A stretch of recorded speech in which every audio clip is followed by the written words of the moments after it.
Saya berasal dari Tepung Hulu, Kabupaten Kampar, dan di tempat saya sih nggak ada yang istimewa sih, karena rata-rata cuma pohon sawit. Yang saya sukai adalah saat mengisi waktu luang mungkin bernyanyi dan menggambar. Dan pas mau disuruh kuliah, saya disuruh milih jurusan agroteknologi pertanian. Karena kakak saya masuk agroteknologi pertanian dan ternyata sulit, saya nggak berani. Syaratkan masuk ilmu komunikasi aja.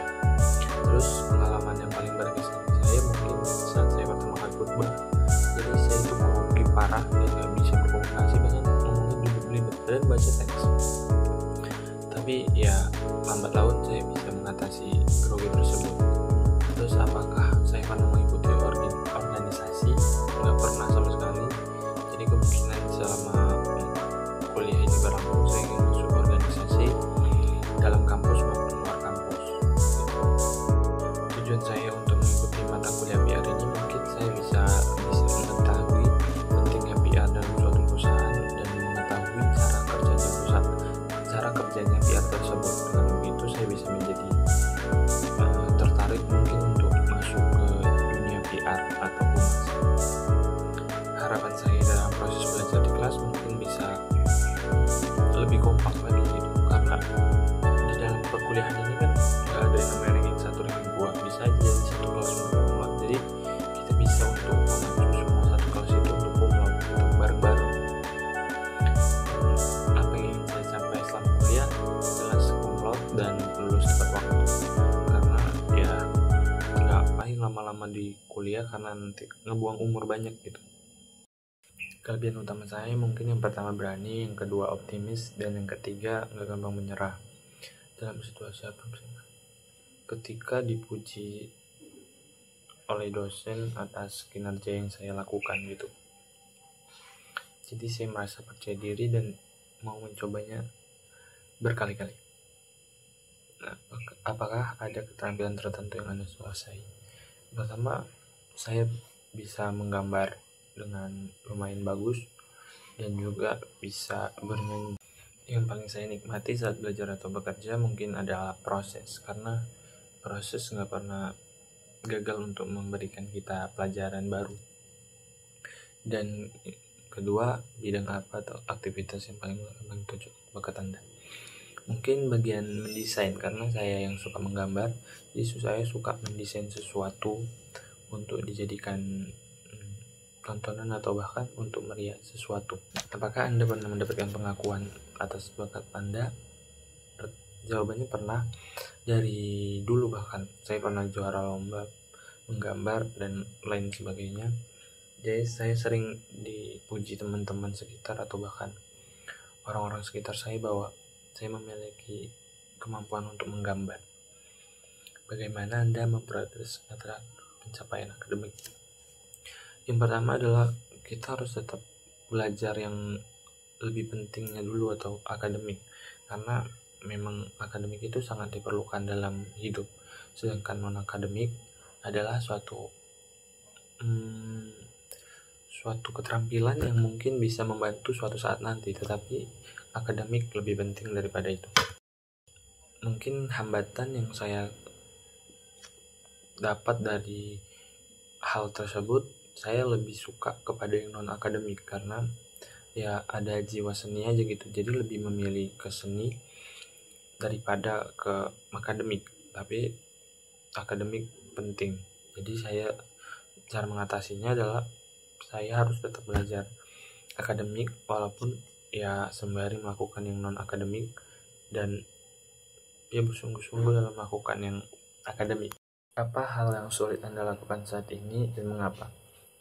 Hal yang mungkin sulit saya lakukan saat ini adalah melakukan tugas PR ini, karena saya tidak terbiasa ngomong di depan kamera dan melakukan semua gerakan gini. Saya nggak pernah melakukannya sebelumnya, jadi kayak ya agak sulit aja gitu. Dalam hal apa Anda merasa perlu banyak belajar? Mungkin dalam hal berdebat. Ketika berdebat saya mungkin tidak mengetahui apa yang mereka bilang gitu, karena mungkin minim literasi, dan di situ mungkin saya akan merasa bahwa saya harus belajar untuk kaya literasi saya. Kemudian, apa langkah pertama yang Anda rencanakan untuk memperbaiki kelemahannya? Mungkin saya akan belajar lebih giat dan membaca buku yang banyak sehingga menambah pengetahuan. Keterampilan apa yang menurut Anda paling relevan untuk bidang studi atau karir? Mungkin bagian mendesain ya, karena saya suka menggambar, jadi mungkin saya suka mendesain sesuatu dan mungkin bisa menunjang karir saya di suatu saat. Bagaimana saya memanfaatkan sumber daya seperti internet atau buku untuk belajar sesuatu yang baru? Yang pertama jelas saya harus tetap mencari sesuatu yang baru di internet atau buku yang saya sebelumnya tidak ketahui, lalu saya pelajari dengan baik. Dengan begitu saya akan bisa menambah wawasan pengetahuan saya gitu. Terus siapa yang menginspirasi? Mungkin yang menginspirasi adalah orang tua, karena orang tua selalu berpesan bahwa jangan pernah menyerah dan jangan pernah takut untuk memulai. Apa yang membuat saya termotivasi untuk tetap belajar atau mencapai sesuatu? Yang pertama adalah orang tua lagi, karena orang tua memang ingin saya banggakan atas pencapaian yang saya lakukan. Dengan begitu mereka akan bangga terhadap apa yang saya lakukan. Apa kelebihan utama yang Anda miliki dan bagaimana hal tersebut mendukung pengembangan saya? Mungkin yang kelebihan saya miliki adalah saya tidak gampang menyerah. Dengan tidak gampang menyerah, saya akan tetap mencoba suatu hal yang sulit saya lakukan, tetapi karena kelebihan saya tersebut, saya bisa terus mencoba dan kelebihan saya tersebut, saya bisa terus mencoba dan mencobanya lagi. Apa kekurangan atau kelemahan yang perlu Anda perbaiki untuk mencapai tujuan Anda? Mungkin kelemahan atau kekurangan yang saya miliki adalah saya kurang percaya diri. Dengan begitu, saya jadi menghilangkan banyak kesempatan yang sebelumnya, dan ya itu nggak bisa diulangi lagi.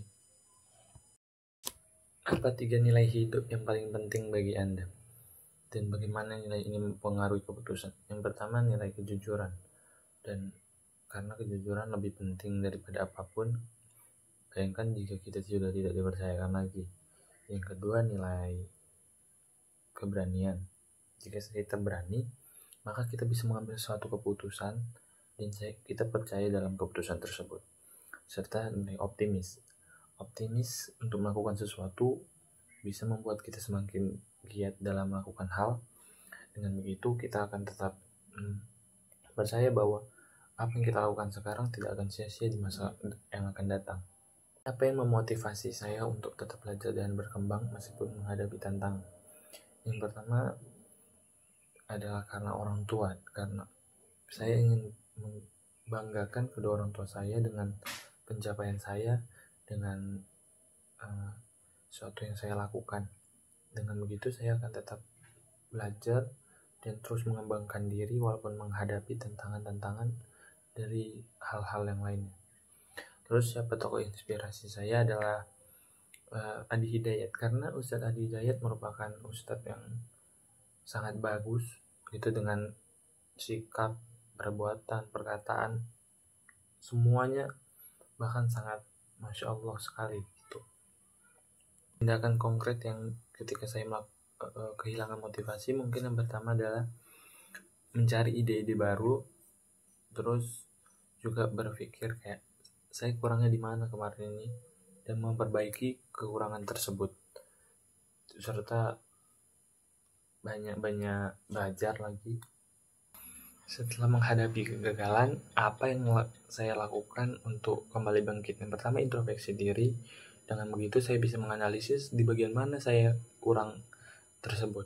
Kemudian juga memperbanyak skill, memperbanyak literasi. Dengan begitu saya bisa tetap berkembang dan mungkin saya bisa menjadi lebih baik lagi ke depannya. Kapan terakhir kali Anda merasa bangga terhadap diri sendiri? Mungkin kemarin itu saya khutbah, dengan begitu dan pas khutbah itu saya lancar. Jadi kayak merasa saya sudah berkembang dari sebelum-sebelumnya dan bisa menjadi lebih baik lagi ke depannya, dan insya Allah saya tetap bisa menjadi yang terbaik ke depannya. Bagaimana saya mengukur apakah saya sudah berkembang? Yang pertama, yang seperti yang saya bilang pertama tadi, saya sudah melakukan khutbah dan pertama kali khutbah saya grogi, ngomong terbata-bata. Kemudian setelah akhir-akhirnya, setelah berjalan secara terus-menerus, saya jadi lebih enjoy dan saya bisa menghadapi tantangan-tantangan tersebut dengan baik. Bagaimana Anda mengelola emosi saat menghadapi tekanan atau konflik? Yang pertama juga kita harus tetap sabar, karena walaupun kita merasa sangat emosi atau bahkan kayak ini sudah tidak baik lagi dan sudah tidak memiliki jalan, itu sebenarnya kita masih memiliki banyak-banyak cara lain untuk menghadapi konflik atau tekanan tersebut. Kalau kita menghadapinya dengan emosi, maka kita akan kehilangan kebijaksanaan dalam memutuskan sesuatu. Apa yang Anda lakukan saat menjaga hubungan baik teman, keluarga, atau rekan kerja? Yang pertama, tetap menjalankan komunikasi yang baik, karena komunikasi sangat penting dalam melakukan suatu hubungan. Dengan komunikasi kita bisa mempererat hubungan kita satu sama lain. Yang kemudian, seberapa terbuka Anda terhadap kritik dan bagaimana cara menggunakannya untuk memperbaiki diri. Yang pertama, saya sangat terbuka terhadap kritik, karena ya kritik merupakan motivasi, cuman ya bahasanya aja yang kurang bagus gitu, mungkin bisa menyakiti diri sendiri. Tetapi karena kritik tersebut merupakan motivasi, kita bisa mencoba untuk mengelola apa yang mereka katakan kepada kita, seperti kayak kamu nih kurang yang ini nih. Nah, maka kita akan tetap kita introspeksi diri, kemudian kita belajar lagi di bidang yang kita nggak bagus, atau sesuatu yang mereka bilang kita kurang di sini nih gitu. Jadi dengan begitu kita bisa memotivasi diri kita untuk memperbaiki kekurangan-kekurangan yang mereka bilang tersebut. Peluang terbaru yang saya manfaatkan untuk mengembangkan diri, sekarang ini banyak organisasi-organisasi yang buka. Mungkin saya akan masuk ke salah satu organisasi dalam kampus untuk mengembangkan diri saya dan skill-skill saya. Dengan begitu saya bisa mengetahui bahwa saya berpotensi di bagian mana. Kemudian juga bagaimana saya mencari atau memilih peluang sesuai tujuan hidup. Saya mencari peluang untuk tujuan hidup mungkin dengan mencari sesuatu yang sesuai fashion. Karena yang sesuai fashion atau hobi, kita bisa melakukannya secara baik dan tidak tertekan, selalu enjoy gitu untuk melakukan sesuatu tersebut. Jadi saya akan mencari sesuatu yang sesuai dengan saya, dan jika tidak, maka saya harus mengembangkan suatu skill saya yang baru untuk mengambil kesempatan tersebut. Apakah Anda pernah melewatkan sebuah kesempatan?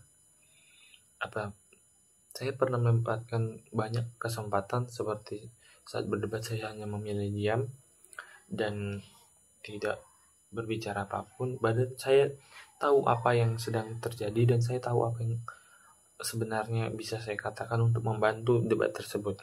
Tetapi saya hanya memilih diam. Dan dari pengalaman itu saya mempelajari bahwa diam bukanlah emas, tetapi karena diam mungkin kita bisa banyak kehilangan sesuatu gitu, dan banyak kehilangan kesempatan-kesempatan. Jadi saya akan tetap mencoba untuk bisa lebih giat lagi dan bisa lebih aktif dalam sesuatu, dalam perdebatan, perkuliahan, dan lain-lain sebagainya. Dengan begitu saya akan bisa menjadi lebih baik lagi ke depannya. Dan kemudian hanya itu yang mungkin yang bisa saya sampaikan. Semoga bermanfaat untuk saya sendiri dan bagi yang mendengarkan. Saya akhiri. Wassalamualaikum warahmatullahi wabarakatuh.